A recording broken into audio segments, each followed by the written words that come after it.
Hey everyone, Steve Jackson again here with another Corel tutorial video for you.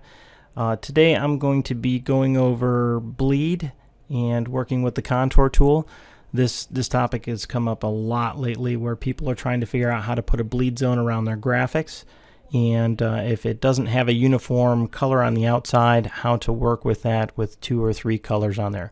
So the one I have in front of me right now is this Cheetos graphic, pretty simple to work with. If you've been to any of my VersaCAMM classes, you've probably seen this graphic many times. We use it throughout the course. The outer edge of this one is one single color. It's just a black there. So I could simply just right click and get my cut contour around it. And if I zoom in, you can see that it's got that nice cut contour going right on the edge of it. But what I want to do is I want to put a bleed zone around this, so that if my cutting's off a little bit one way or another, and say the cut line ended up being just slightly out there, the customer doesn't see a little bit of white where it should be black. So what we'll do with this is we'll select this cut line that's right there, and the whole object. I'll hit Control C, I'll copy it, and then Control V. Now you see it's all filled in there. I can remove the fill. I don't need that. I can left click on any one of these colors that have an X through it, and that'll remove the fill. And I'm going to go over to my tools here for the outline on it, and I'm going to give it a much larger width. I'm going to make it like maybe an 8 point, something very thick that I can see it's extending past that.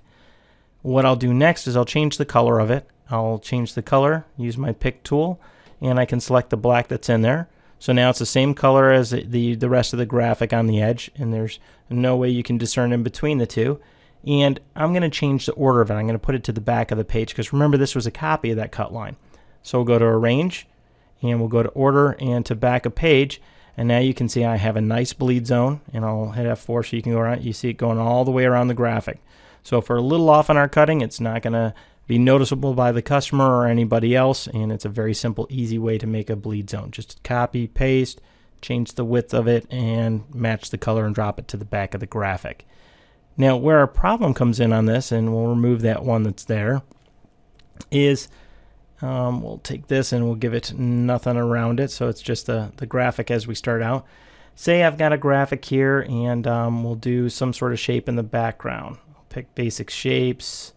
Actually, let's do a star. Do a star like I usually do.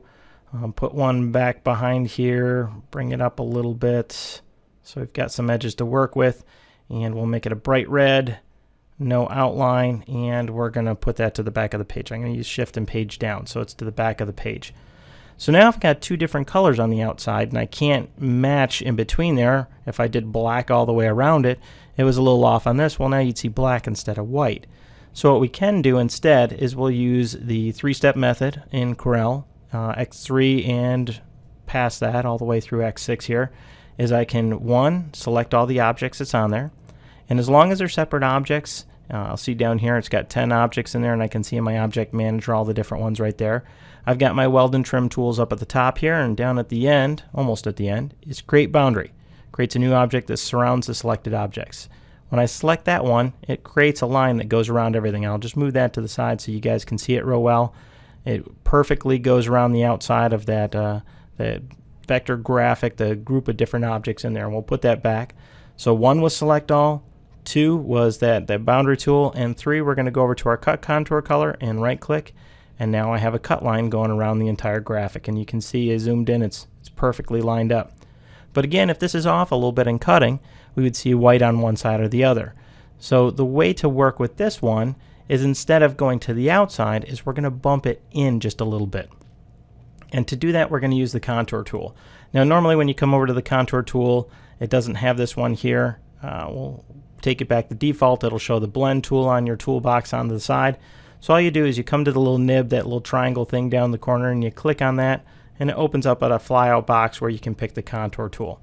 So we'll select the contour tool right there, and now we want to bump it on the inside. I have all sorts of different options. I can go to the center, inside contour, to the outside, how many steps I want to contour, and how far in I want it to contour. And that's pretty far for the inside contour, so let's do 0.05 on this, and then I'll take it to the inside. I'll left click there, and you can see there's my line right there. Let's zoom in on that and where it created the line. That's still too far in. I just want to bump it a little bit, so I can hit the down arrow on this and bring it in closer, and maybe right there is where I want to go. That's pretty good, and it's giving me a little bit of a bleed zone. The one last thing we need to do with this, we've got our line created. I need to make it into a cut contour, but right now it's connected to the other one. They're kind of bolted together, if you will. If I were to select the two and move them aside, you see that they're together. No matter what I do and move it, they're locked together. So I'll hit Control Z a couple times and put it back there. What I need to do is go to Arrange and break contour group apart, because it is grouped together. And even down at the bottom here, you can see contour group on layer 1.